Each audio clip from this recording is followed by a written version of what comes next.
कुछ साल पहले जिनके साथ मैं ट्रेनिंग में था, उन्होंने मुझे अपने साथ सेवकाई में मदद करने के लिए हिमाचल प्रदेश लेकर गए थे। और वहाँ से वापस दिल्ली आते वक्त उन्होंने मुझे एक चॉकलेट दिए थे खाने के लिए कार में। और मैं उस चॉकलेट को खाने के बाद उसकी रैपर जो है उसे मैं खिड़की में से बाहर फेंकने पर था। उन्होंने तुरंत मुझसे पूछा कि रवि, क्या तुम अपने देश से प्रेम नहीं करते? मैंने कहा हाँ ज़रूर करता हूँ। तो उन्होंने बोला तो फिर तुम कूड़ा बाजारों पर क्यों फेंकते हैं? यही समस्या है हमारे भारत में। हम कहते हैं हम देशभक्त हैं, परंतु हमारी देश को हम साफ नहीं रखते हैं।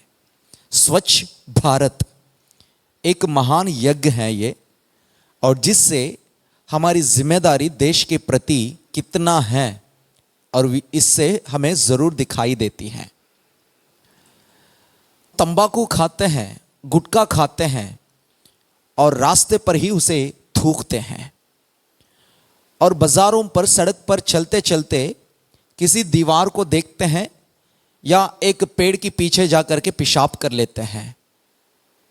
और ये सारी चीज़ें हम खुद ही अपने हाथों से हम अपने देश की बर्बादी कर रहे हैं।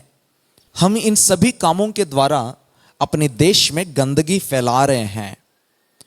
तेलंगाना स्टेट का आईटी मिनिस्टर जापान गए हुए थे और वे एक इंटरव्यू में इस प्रकार कह रहा था कि जितने दिन जापान में वे थे वो सड़कों पर देख रहा था कि कहीं कूड़ा मुझे देखने को मिल जाए, लेकिन उनको जितने दिन वे उस जापान में थे उनको कूड़ा देखने तक नहीं मिली। फिर उन्होंने आखिर में वहाँ की मिनिस्टर से पूछा कि आपके देश में कूड़ा कैसे साफ करते हैं? और वहाँ की जापान की मिनिस्टर ने उन्हें जवाब दिए कि हम अपने देश को गंदा नहीं करते हैं, हम अपने देश में गंदगी नहीं फैलाते हैं, इसलिए हमें साफ करने को कोई ज़रूरत नहीं पड़ती है। इसका मतलब गंदगी हम क्यों फैलाएं और इसे साफ करने के लिए हम मेहनत क्यों करें? आजकल अगर किसी के पास फ़ोन करोगे, आपको सुनने के लिए एक रिंगटोन मिलती है और वो ये है कि स्वच्छांजलि। क्यों और किसको ये स्वच्छांजलि है? हमारी राष्ट्रपिता गांधी जी, उनका जन्मदिन है अक्टूबर 2, और कम से कम उस दिन हम अपने देश को साफ करें और हमारे राष्ट्रपिता को स्वच्छांजलि दे। और यह है हमारी देश की प्रधानमंत्री की ओर से जनता को मिली हुई एक राय करने के लिए दिया गया एक काम। और ये हमारे राष्ट्रपिता गांधी जी के बारे में हम सभी जानते तो हैं, लेकिन कुछ ज़रूरी बातें हैं आपसे मैं शेयर करके और वचन में आगे बढ़ूंगा। स्टैनली पॉल नामक एक व्यक्ति ने हमारे गांधी जी से इस प्रकार सवाल पूछा, मिस्टर गांधी, आप अपनी भाषणों में बाइबल की रेफरेंसेस ज़्यादा प्रस्ताव करते हैं और उनके बारे में बहुत ज़्यादा कई बार आपने बोल चुके हैं, और क्यों ना आप क्रिश्चियन बने? आप अब तक क्रिश्चियन क्यों नहीं बना?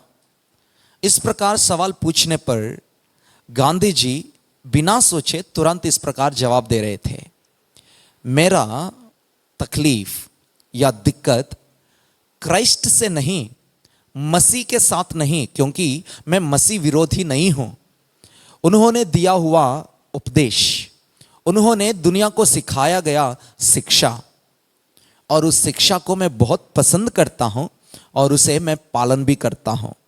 लेकिन मेरी दिक्कत क्राइस्ट से नहीं, क्रिश्चियन से है। मसीह के साथ मुझे कोई दिक्कत नहीं है, परंतु मसीह लोगों के साथ मेरा दिक्कत है, क्योंकि वे चर्च में जाते तो हैं, मसीह की शिक्षा को सीखते तो हैं, लेकिन उसे वास्तव में अपने जीवन में पालन नहीं करते हैं। इसलिए मैं क्रिश्चियन बनकर मसीह की बातों को उल्लंघन करने से अच्छा मैं ऐसे ही रहकर मसीह की बातों में चलना मेरे लिए अच्छा है। कितनी खूबसूरत और कीमती वाली वचन हमारी गांधी जी की मुंह से निकली है।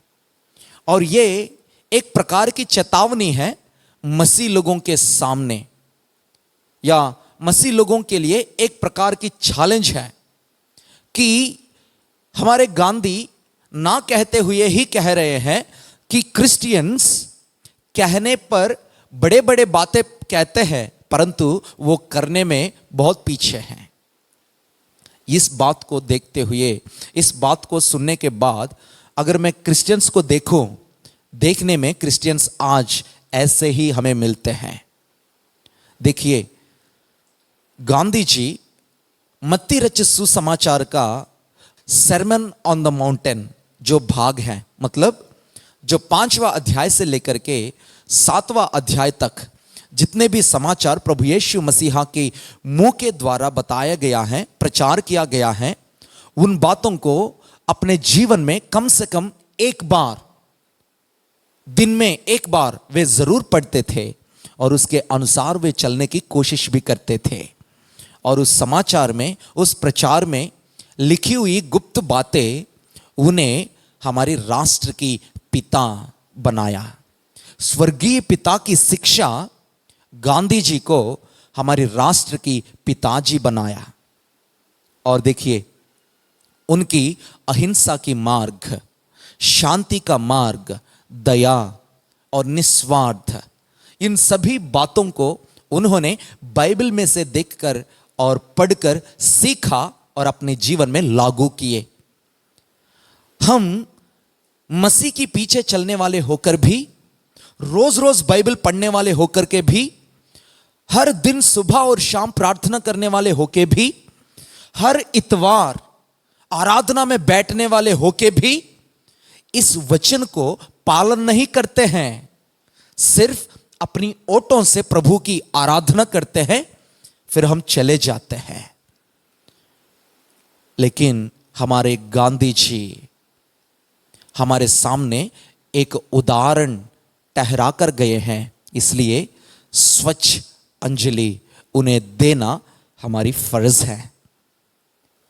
वे बपतिस्मा नहीं लिए थे और पब्लिक में वे मसीह नहीं बना, परंतु वे एक secret disciple of Jesus Christ, Yeshu मसीहा का एक गुप्त चेला था हमारे गांधी जी, जो हमारी राष्ट्र की पिता हैं। हालेलुया। और इस बात को लेकर के मेरे अंदर बहुत बड़ा गर्व फील करता हूं मैं। और वे एक समय पर कहते हैं कि प्रभु यीशु मसीहा का प्रचार जो पहाड़ पर उन्होंने किया है, और उस प्रचार सीधा मेरे दिल पर गया है, सीधा उनके बातें मेरे दिल में गए हैं। और सताव उठाना और लोगों के तरफ क्षमा की स्वभाव दिखाना मेरे जिंदगी को बदल दिया है। ये कैसे बातें हमारे गांधी जी ने कह दिए। देखो, उन्होंने कई सारे आंदोलन देश में नहीं लाए, 4-5 आंदोलन उन्होंने किए थे, लेकिन बहुत बड़ा प्रभाव देश में आया था और उनकी आंदोलन का प्रभाव देश में बहुत ज्यादा पड़ा था।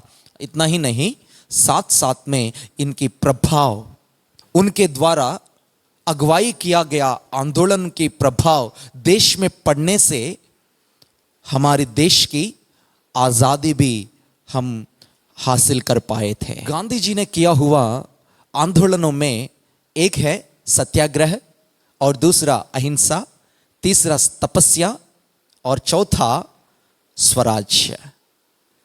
सत्याग्रह की मतलब सत्य, सत्य को जाने। कैसे सत्य है? उनमें से नमक आंदोलन। नमक आंदोलन क्या है? नमक आंदोलन यह है कि नमक को हम इंपोर्ट ना करें, परंतु हम खुद ही अपना नमक बनवाएंगे। हम खुद ही अपने देश में नमक की उत्पन्न करेंगे और ज्यादातर विदेशी वस्तुओं पर निर्भर ना हो।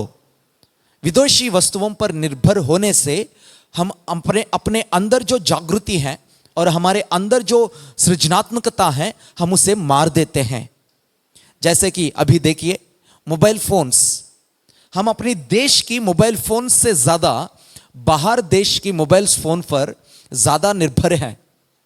और अभी भी बाहर देश की जो चीजें हैं, इंपोर्टेड थिंग्स जो हैं, इंपोर्टेड बेल्ट हो, इंपोर्टेड शर्ट हो, इंपोर्टेड कैमरा हो, इंपोर्टेड मशीन हो, इंपोर्टेड कोई भी चीज हो, उसकी दाम ज्यादा है।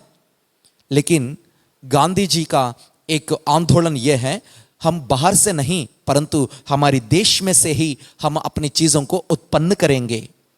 और यह सत्य है। और इस सच्चाई को जानो कि तुम्हारे अंदर कैपेबिलिटी है, एबिलिटी है और सृजनात्मकता है, तुम्हारे अंदर बनाने की ताकत है। हम उसके अनुसार नया नया चीजों को बनाओ और देश को आगे बढ़ाओ। इस प्रकार की बुलाओ हमारे गांधी जी ने देश को दिया है। जैसे बाइबल कहता है, सत्य ही तुम्हें स्वतंत्र करेगा।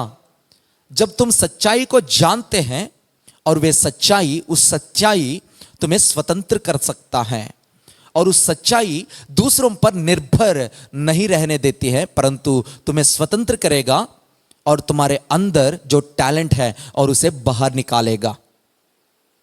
और दूसरा अहिंसा, शांति।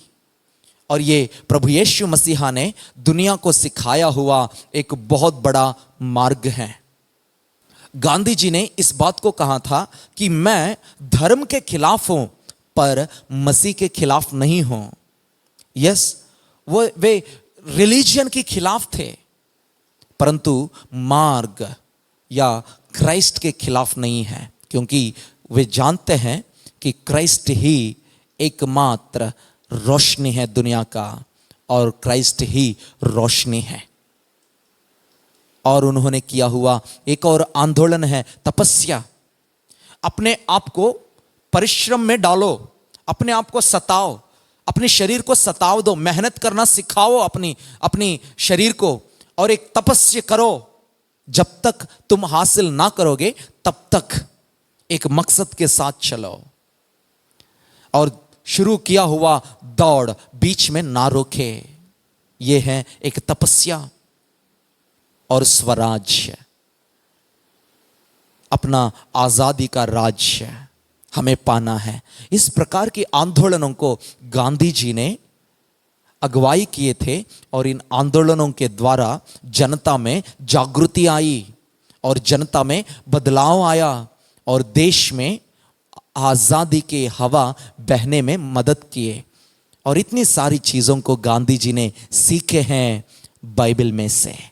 आज मैं हर एक मसीह से पूछना चाहता हूं, आप क्या सीखते हो बाइबल में से? आज के दिनों में बाइबल पढ़ने वालों को अगर हम देखते हैं या बाइबल क्रिश्चियंस को, आजकल अगर हम क्रिश्चियंस को देखते हैं, ज्यादातर बाइबल अपने जीवन को सुधारने के लिए पढ़ने वाले बहुत कम हैं परंतु दूसरों के लिए पढ़ने वाले बहुत ज्यादा हैं। मतलब इस वचन के द्वारा ये नहीं सोचते हैं कि मसीह मुझसे क्या कह रहे हैं परंतु वे ये देखते हैं इस वचन के द्वारा मैं दूसरों को कैसे ठेस पहुंचाऊं और कैसे मैं काटूं उसे। दूसरों के लिए बाइबल पढ़ना बंद करो, अपने लिए बाइबल पढ़कर उसके अनुसार चलना सीखें।